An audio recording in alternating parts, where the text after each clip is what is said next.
Cái tí à?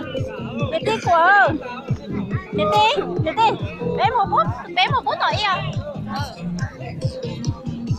Nè, mua lại.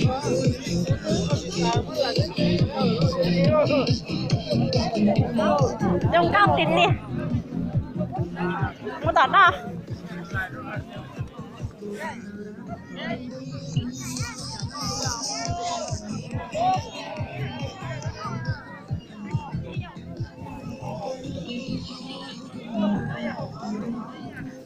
To nha.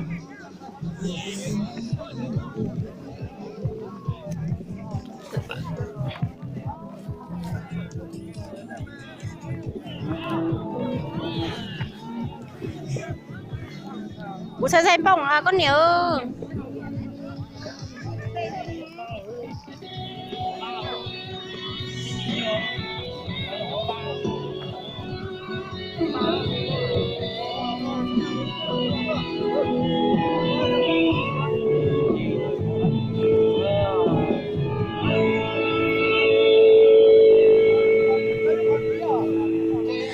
Cha cho để nó là do bé ba xứ thia. Cho không tập bé.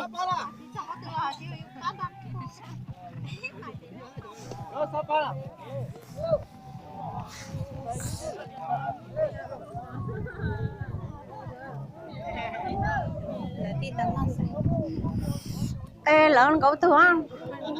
Tí lại.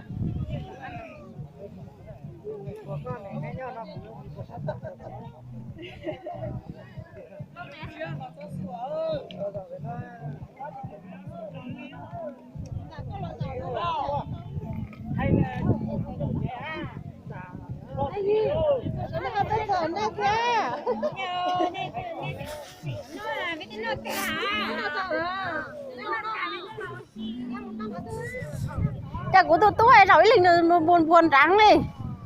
Đánh dương đầu não à? Rồi tôi nhện ra khó xé này. Dân con ơi. Mấy tuần giờ.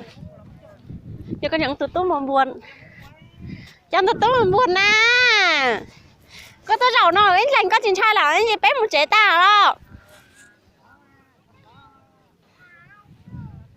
Tôi rau linh thật có khó xé hơn ra.